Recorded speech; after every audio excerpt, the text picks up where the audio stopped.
அனைவருக்கும் வணக்கம். நான் துரைசிங்கம் பேசுகின்றேன். நான் அவரை சந்தித்ததே ஒரு வித்தியாசமான சூழலில் சந்தித்தேன். எனக்கு அவர் யார் என்று முன்னெல்லாம் தெரியாது.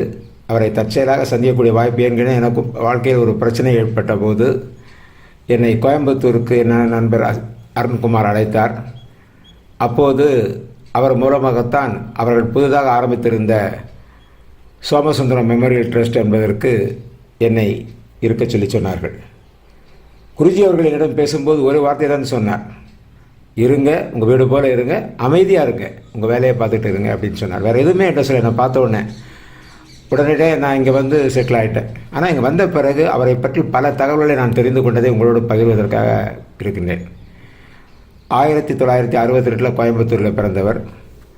கிட்டத்தட்ட ஏழ்மை நிலைமையில் இருந்து அதன் பிறகு ஒவ்வொரு காலகட்டத்திலும் பல வகையில் முன்னேற்றங்கள் அடைந்து ஒரு சோஷியல் நெட்வொர்க்கை உருவாக்கி அதன் மூலமாக யுனிவர்சல் ஃபவுண்டேஷன் என்ற ஒரு அமைப்பை உருவாக்கி அதன் மூலமாக அதாவது வாழ்க்கையில் ஆதரவற்றோர் முதியோர் இலவச காப்பகம் என்பதை நடத்தி வருகின்றார். கிட்டத்தட்ட தமிழகத்தில் மட்டுமே 29 இடங்களில் நடத்தப்படுகிறது. இதனுடைய முக்கிய மெயினான ஆசிரமம் கோயம்புத்தூர் தான். அதில் பார்த்திங்கன்னா அவருடைய செய்யக்கூடிய பணியில் நான் இங்கே சேர்ந்த பிறகு ஒரு முறை அவரை பார்ப்பதற்காக போயிருந்தபோது பார்த்தேன். அங்கே மனநிலை பாதிக்கப்பட்ட குழந்தைகள், அது மாதிரி வயதானவர்கள் அனைவருக்குமே இலவசமாக அவர் அங்கே தங்குமிடம், உணவு எல்லாம் கொடுத்தவர்களை பாதுகாத்து வருகின்றார். எல்லாமே நன்கொடை மூலமாகத்தான் அவர் செய்து வருகிறார் என்பதை பார்த்து நான் அதிசயித்து போனேன். ஏனென்று கேட்டால், இளம் பருவத்தில் அவருக்கு ஏற்பட்ட அனுபவங்களை மற்றவர்களும் அதுபோல் கஷ்டப்படக்கூடாது என்பதற்காக பண்ணார். இப்போ நான் இருக்கக்கூடிய சோமசுந்தரம் மெமோரியல் ட்ரஸ்ட்டில் கூட பார்த்திங்கன்னா கிட்டத்தட்ட ஒரு மூன்று முதியவர்கள் இருக்காங்க, 2 காலேஜ் படிக்கிற பிள்ளைங்க இருக்காங்க. அட் ப்ரெசன்ட் இன்னும் முழுமையாக இது செயல்பட ஆரம்பிக்கவில்லை. எனக்கு அவர் கொடுத்த பொறுப்பு மேனேஜர் என்ற ஒரு பொறுப்பை கொடுத்துருக்கின்றார். இங்கே சம்பளம் இல்லை, தான் எல்லாமே சர்வீஸ் ஒர்க் தான் பண்ணுறோம். ரொம்ப அவருடைய பணிகள் ரொம்ப நான் ஆச்சரியப்படத்தக்க லெவலில் இருக்குதுன்னு நினைக்கும்போது மிக மகிழ்ச்சியாக இருக்கின்றது. ஏன்னு கேட்டிங்கன்னா, இன்றைக்கு ஒரு மனிதனாக ஒரு அமைப்பை உருவாக்கி அதன் மூலமாக அவருக்கு யூடியூப் சேனலும் இருக்குது, யூனிவர்சல் பீஸ் ஃபவுண்டேஷன் என்ற பேரில் இருக்குது. அதன் மூலமாக அவருடைய அன்றாட செய்திகளையும் சொல்லிக் கொண்டு வருகின்றார்.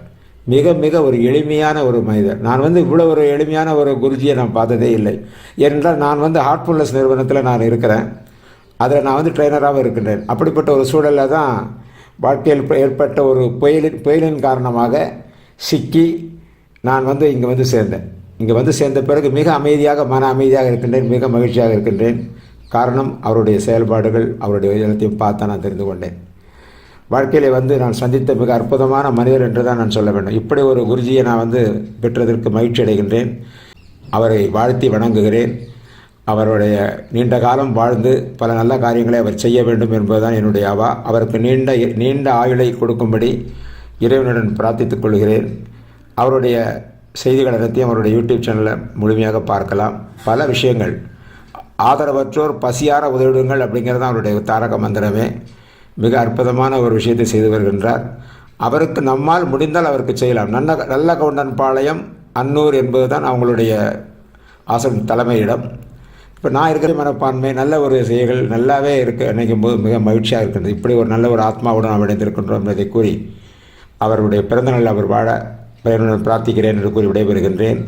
நன்றி, வணக்கம்.